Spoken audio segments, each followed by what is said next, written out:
This is the first video in a series showing how I made a 12-inch bandsaw, and I'll be starting with the frame. I'm building the frame mainly from two thicknesses of Baltic birch plywood. I'm starting with 3/4 inch. I'll get about half the parts from this one sheet. Whenever I start working on something that has to have nice square 90-degree cuts, I always make sure that my blade is cutting exactly at 90 degrees to the table, and I use an accurate square to check that on both sides.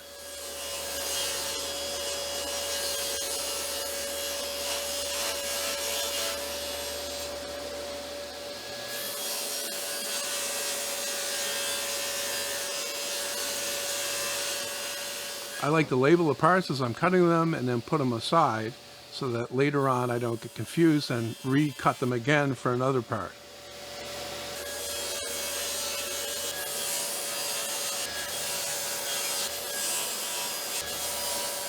With the 3/4 inch plywood parts all cut out and set aside, I can switch to 1/2 inch plywood and cut out those parts.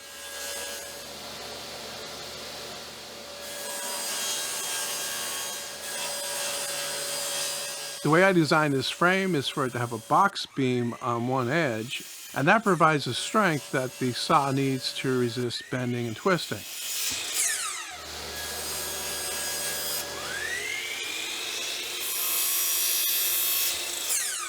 The part that I'm working on right now is the main panel of the frame. It's a single piece of 1/2 inch plywood that needs several cutouts that I'm laying out here. And one of the interesting features of this saw is that it has a built-in spring for the upper wheel. And it's this narrow strip of plywood that I'm marking out here.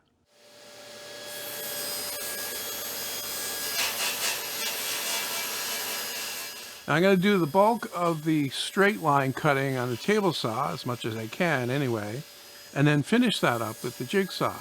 These are all stop cuts or plunge cuts, and when I complete one, I let the blade come to a full stop before I move the plywood.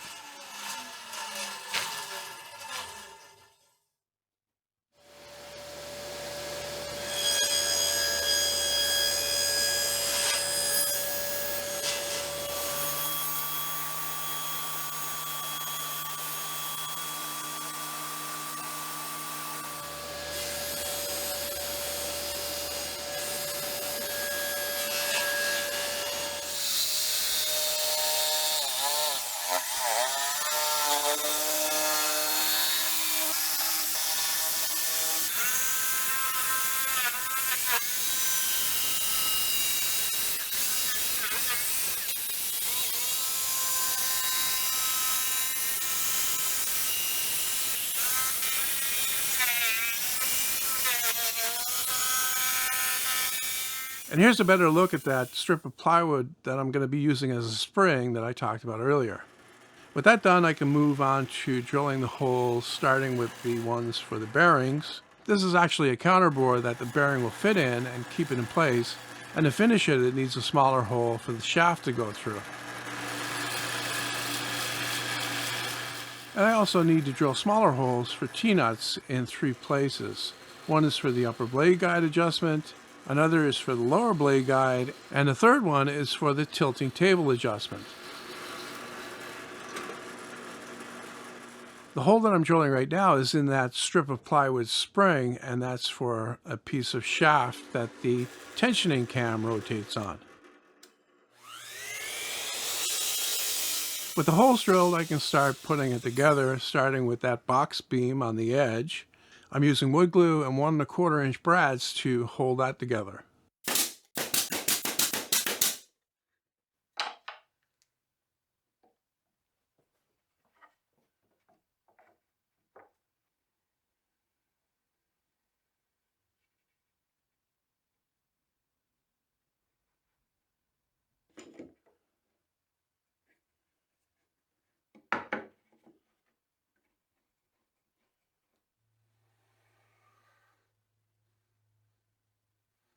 These parts are made from solid hardwood, and they act as cleats to fasten other parts to, and also as spacers to position the 2 panels the correct distance apart. And the shorter 2 also act as guides for the tilt and tension assembly.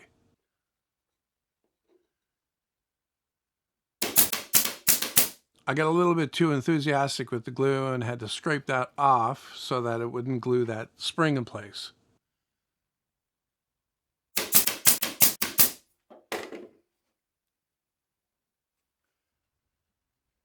You might notice while you're watching this that none of these joints are fancy in any way. They're all just straight cuts and butt joints. And whenever I design something, I try to do that as much as possible.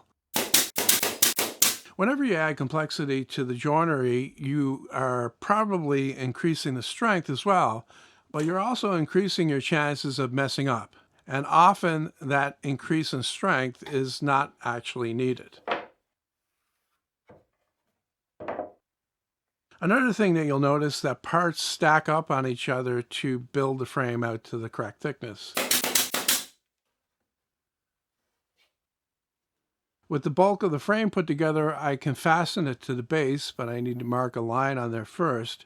And then I can get some glue on the bottom of the frame and get it lined up with that mark and let it dry. I want to make sure though that it is square to the base.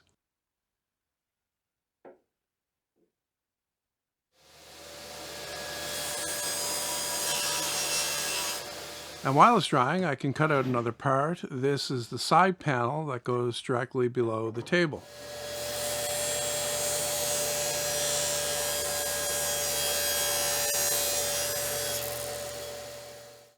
And I can get that fastened in place as well.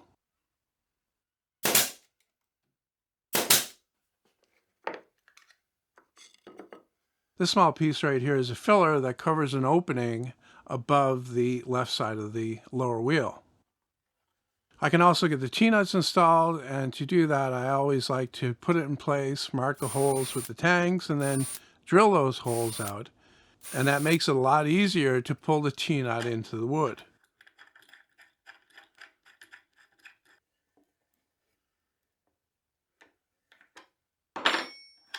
And to keep the T-nut from coming out again, I'm just going to drive in a small screw.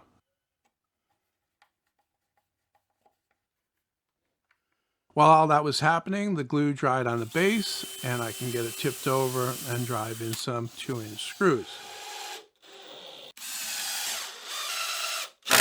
The piece that I'm gluing on right now completes the box beam, and once again I'm using glue and 1 1/4 inch brads to hold that in place.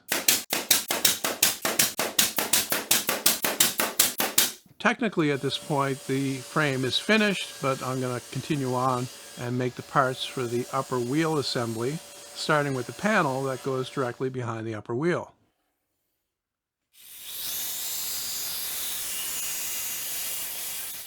This has an oversized elongated hole for the upper wheel axle to go through, and that elongation gives the axle room to move up and down to tension the saw.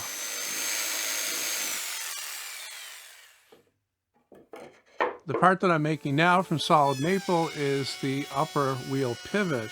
And what this basically is a 1-inch dowel split down the middle, except I'm doing it on my router table with a 1/2 inch round over bit.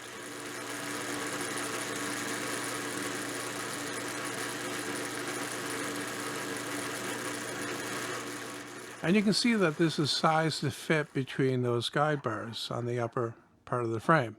I also need to mark and cut it on the back side to make relief cuts to allow it to tilt up and down.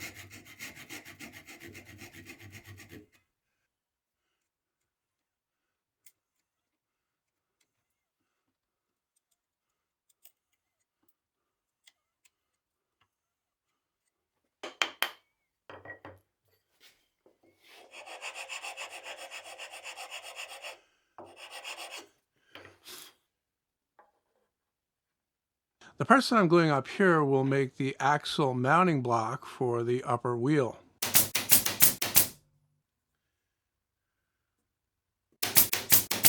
This needs a hole for the axle, of course, and it also needs a smaller hole for the tilt adjustment screw. I got the axle cut to the correct length, and I roughed up one end a little bit so that it will grip the glue a little bit better as I glue it into that mounting block. And I also need to glue that pivot pin in place while I'm doing it. This is the short piece of shaft that the tension cam will rotate on, And I'm using that to line up this tab that I'm going to glue to the spring.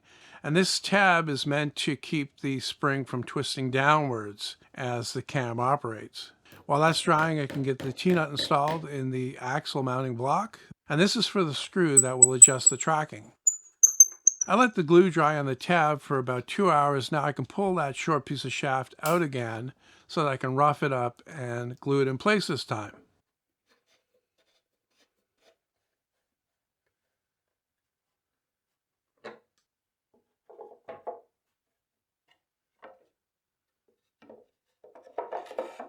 And here you can see how that upper wheel mount fits in the slot and is free to move up and down as well as tilt forwards and back.